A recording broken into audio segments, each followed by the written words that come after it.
Hi guys, my name is Simran Vijayavargya and I'm currently pursuing MBA from FMS Delhi, and I'll also talk about my academic profile, which is 9, 8 and 7.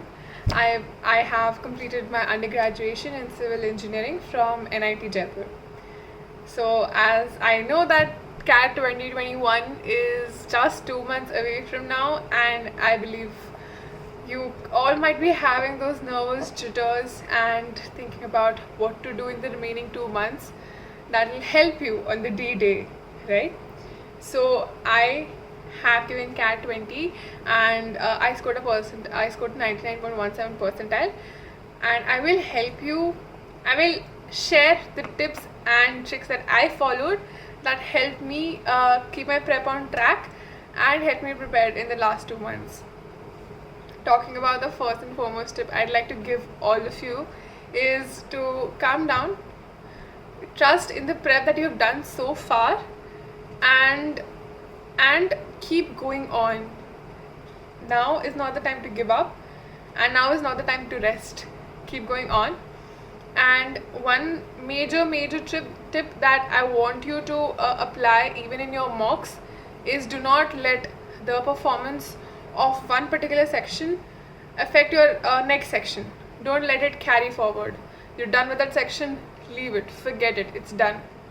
Focus, start fresh with a new section, right?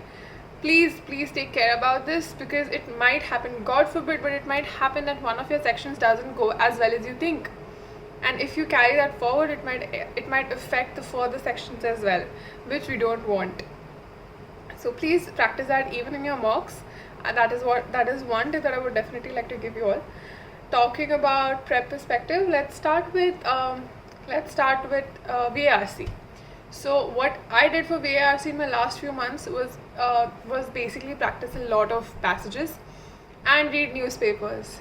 What reading newspaper does is it helps you to build a reading habit, and it increases your speed as well. So that is very helpful, as it helps you save time in the CAT exam, and time is of essence. You all might have figured that out by now, right?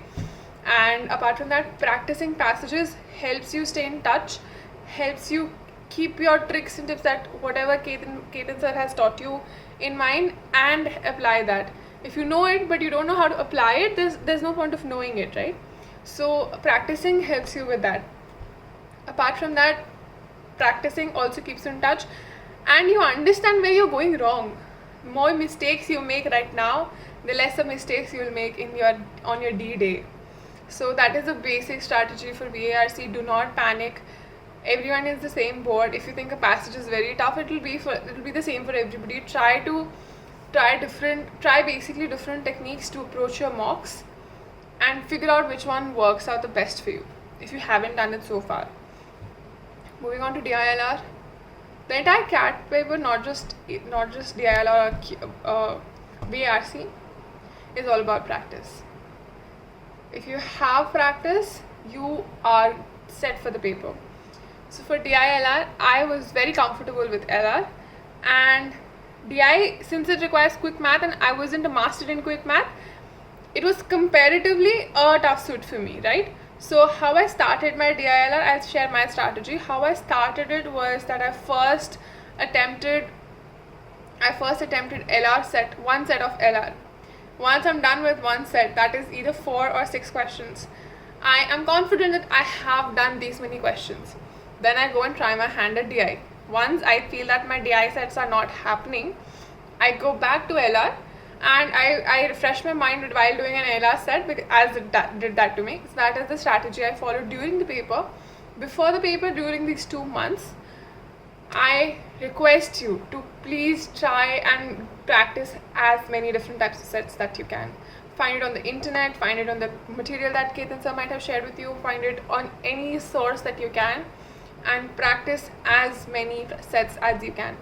What that will help you do is it'll make you familiarize with different types of questions that you might face, and the probability that you will face a new question that will throw you off your shoes, throw you off your guards, will be very less, right? A question comes, You might have done something like that if you've practiced so many questions, so you know a basic approach to that question. You don't have to spend time thinking a new approach for a new question. Also, it will lead to a no panic situation, because sometimes if we encounter a new set, we panic and cannot think about how to approach the set. So please do that. Practice, practice, practice, because I genuinely saw that if I left DILR practice for a few days, my scores went down, and then when I picked it back again, it went up. So that happens. Try it and you'll see that it does wonders to your scores and your prep in general. When it comes to quants, I understand that there are a lot of topics in quants, and not everybody can master each topic. Pick your topics wisely. Pick the topics you want to master. From now on, it's prioritization in quants. If, for example, I was not comfortable with SICI, so I did the basics of that topic, I would not recommend leaving an entire topic, because you should not miss out on an easy question. If 99% of the people are able to do an easy question, you should not be able to miss out just because you were scared of that topic, right? So do basics of every topic, and for an advanced level, for topics that you have to master, choose them wisely. I was not comfortable with geometry, but I still chose the topic because I know the number of questions that come from geometry can be high, right? So I don't want to miss out on those many number of questions. And same goes with arithmetic. Arithmetic, do it properly. There are very less variations that can come. If you have practiced multiple number of questions, different types of questions, I think you will be good to go. Last tip for the overall preparation is to give mocks. Now is the time where you take your mocks very seriously.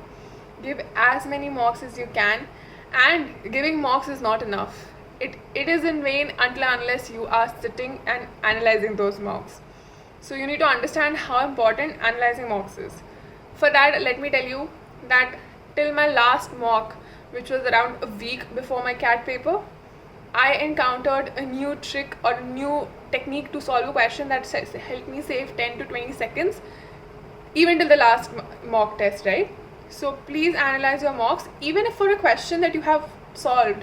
If you look at the solution, you might find a new technique that helps you save seconds. And CAT is all about timing and accuracy. You have to balance these two.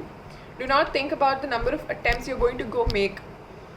Just think that whatever you have prepared, you are not going to let that go to waste, right? Calm down, be selfish, focus on your prep and nothing else. Focus on your prep, focus on what helps you stay focused as well. Maybe watch a few series, because break is necessary for you to remain focused as well. I do believe that. So do that, but don't panic. That is the last thing, and how the paper goes should be the last thing on your mind. The only thing that should be there on your mind is how you can prepare yourselves best for whatever comes on the D-Day. Okay? So I think that's all from my side. I'd like to wish all of you a very good luck, and I hope this helps at least some of you, if not all of you. And ace your CAT 2021. All the best, guys.